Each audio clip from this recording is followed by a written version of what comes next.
vous avez sauvé la situation. Vraiment, il nous faut connaître notre Bible. Nous, catholiques, on ne connaît pas du tout. Pas du tout. Et c'est pas bon.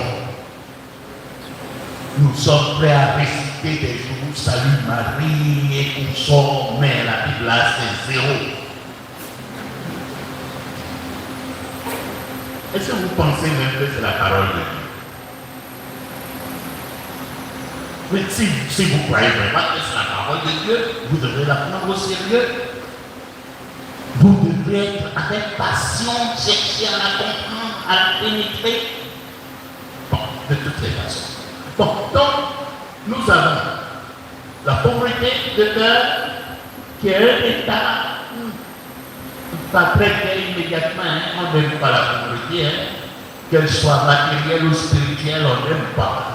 On a beau s'efforcer, il ne s'agit pas de manque d'argent, mais c'est quand même la pauvreté, même si c'est de cœur. Et la promesse, c'est le royaume, c'est la béatitude fondamentale. Donc, cette situation, on appelle un paradoxe. Chaque béatitude comporte un paradoxe. C'est-à-dire, il y a une tension, ce n'est pas tout à fait une contradiction, mais une tension au cœur de chacune des béatitudes. Et je me suis efforcé dans ce livre de comprendre cette tension, cette logique de tension, pour ne pas dire contradiction, entre la première partie et la seconde partie. Et trouver une clé de lecture.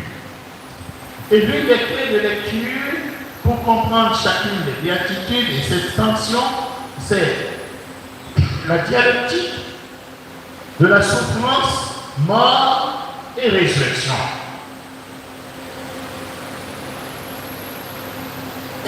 Mais puisque Jésus a enseigné les béatitudes de son vivant, c'est un enseignement qui est venu après sa mort et sa résurrection, il fallait remonter dans l'histoire et la tradition pour trouver les fondements qui pourraient nous éclairer pour comprendre un enseignement aussi étrange.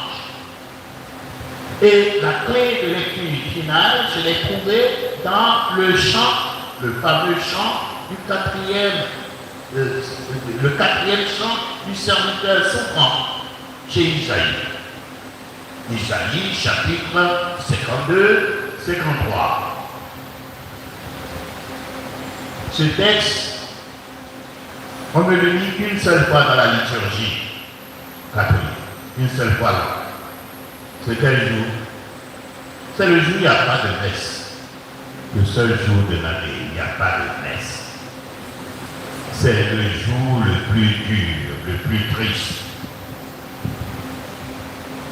C'est quel jour?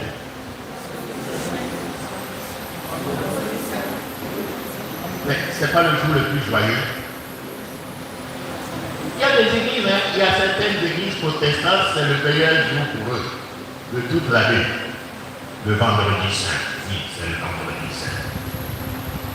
Et bien donc, le chant du serviteur souffrant, ce quatrième chant, nous permet de mieux comprendre. Parce que dans le chant dit, mon serviteur, il s'est humilié, il s'est abaissé, il a été même déshumanisé, défiguré, mais le Seigneur l'a exalté, il l'a élevé, il l'a glorifié. Donc dans ce chant, vous avez à la fois l'abaissement, la souffrance et la glorification, l'élévation. Donc ça c'est le principe directeur des béatitudes. Maintenant il faut faire des recherches pour comprendre cette logique. Alors j'ai découvert que c'est la logique du pharmacon. Le pharmacon c'est vrai. Ou logique qu'on retrouve aussi dans l'Ancien Testament, notamment avec le serpent des reins. Qui connaît le serpent des reins ou le serpent de bronze? Qu'est-ce qu'il y a avec le serpent de bronze dans l'Ancien Testament? D'abord dans quel livre?